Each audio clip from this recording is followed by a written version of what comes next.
বন্ধুরা Bangla health tips live চ্যানেলটিকে subscribe করতে ভিডিওর নিচে দেওয়া সাবস্ক্রাইব বাটনে ক্লিক করুন, তারপর বেল আইকনটি প্রেস করুন। বন্ধুরা আপনাদের YouTube channel Bangla health tips লাইভে আপনাদের সকলকে স্বাগতম। বন্ধুরা আজকের এই ভিডিওটিতে আমি আপনাদের সঙ্গে শেয়ার করব অসময়ে চুল পেকে যাওয়া, চুল ওঠা বা চুল পড়ে যাওয়ার মতো সমস্যার স্থায়ী এবং ঘরোয়া আয়ুর্বেদিক চিকিৎসা পদ্ধতি। আপনারা ইতিমধ্যে এই ভিডিও সিরিজে 3টি ভিডিও দেখেছেন। আজ সেই ভিডিও সিরিজেরই শেষ পর্ব। বন্ধুরা ভিডিওটি শুরু থেকে শেষ অবধি দেখুন, কারণ আজকের এই ভিডিওটিতে আমি আপনাদের সঙ্গে সরাসরি শেয়ার করব অসময়ে চুল পেকে যাওয়া বা অকালপক্কতার মতো সমস্যাকে দূর করার 4টি ভেষজ প্রতিকারের বিষয়ে, যার মধ্যে থেকে আপনার সুবিধা মতো যে কোনো একটি প্রয়োগ করলেই অসময়ে চুল পেকে যাওয়ার মতো সমস্যাকে আপনি খুব সহজেই দূর করতে পারবেন এবং এই ভেষজ উপাদানগুলোর ব্যবহারে আপনার চুলের স্বাস্থ্য হয়ে উঠবে অনেক বেশি সুন্দর। বাংলা একটা কথা আছে, কালো যদি মন্দ তবে চুল পাকিলে কান্দ কেন। অর্থাৎ কালো রং যদি এতই খারাপ হবে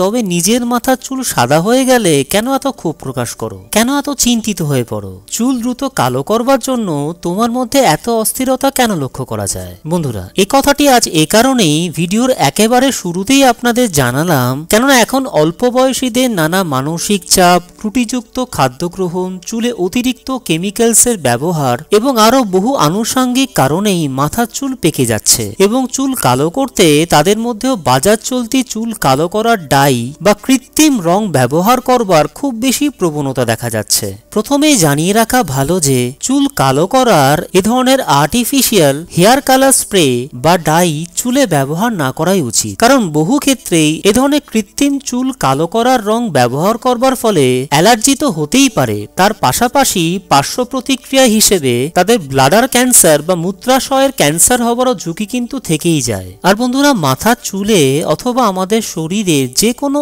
এক্সপোজ সারফেসে সবসময় প্রাকৃতিক উপাদান ব্যবহার করাটাই শ্রেয়, কারণ এতে আমাদের শরীরের ক্ষতি হওয়ার কোনো সম্ভাবনা একেবারেই থাকে না। আর বন্ধুরা আমার ভিডিও যারা নিয়মিত দেখেন তারা তো একটা ব্যাপার এতদিনে জেনেই গেছেন যে আমি শরীরের উন্নতি ঘটানোর জন্য, রোগ জীবাণু দূর করবার জন্য শুধুমাত্র প্রাকৃতিক ভেষজ উপাদান ব্যবহার করবারই পরামর্শ দিয়ে থাকি এবং আমার অন্যান্য ভিডিওগুলোর মতোই আজকের এই ভিডিওটিতেও আমি আপনাদের মাথা সাদা হয়ে যাওয়া চুল কালো করবার জন্য শুধুমাত্র প্রাকৃতিক কিছু ভেষজ উপাদান ব্যবহার করবার বিষয়ে জানাবো। তো চলুন বন্ধুরা আর সময় নষ্ট না করে এবারে এক এক করে অসময়ে চুল পেকে যাওয়া বা অকালপক্কতার মতো সমস্যাকে দূর করার 4টি ভেষজ প্রতিকারের বিষয়ে জেনে নিই। 1 নম্বর, বহেরা। 10 গ্রাম বহেরা জল দিয়ে বেটে 1 কাপ জলে গুলে সেই জল ছেঁকে নিয়ে প্রতিদিন স্নানের 30 থেকে 45 মিনিট আগে মাথার সমস্ত চুল ভালোভাবে ধুয়ে নিতে হবে। এই ঘরোয়া প্রতিকারটি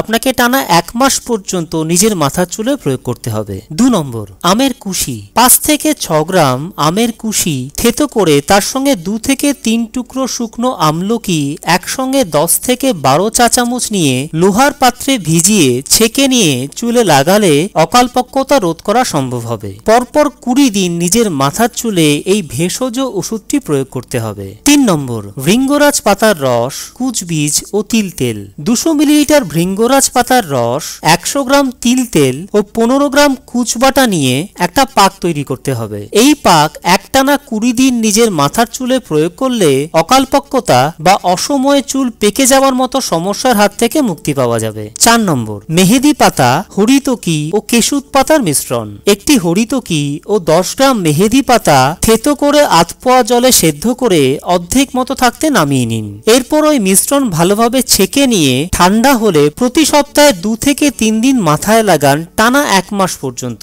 এই মিশ্রণের সঙ্গে 10 থেকে 15 গ্রাম কেশুতের পাতা যোগ করলে আরো ভালো ফল পাওয়া যাবে। বন্ধুরা আজ এই পর্যন্তই। ভিডিওটি দেখবার জন্য আপনাদেরকে অসংখ্য ধন্যবাদ। যদি ভিডিওটি আপনাদের ভালো লেগে থাকে, আপনাদের সামান্যতম কোনো উপকারও এসে থাকে, তবে ভিডিওটিকে অবশ্যই লাইক করুন আর এই ভিডিওটি ফেসবুক, টুইটার, ইনস্টাগ্রাম এবং অন্যান্য সোশ্যাল মিডিয়া সাইটে শেয়ার করুন, যাতে আপনার সাহায্যে আপনার বন্ধুরাও বিভিন্ন হেলথ রিলেটেড প্রবলেম থেকে ঘরোয়া উপায়ে মুক্তি পেতে পারেন। আপনাদের মতামত কমেন্ট সেকশনে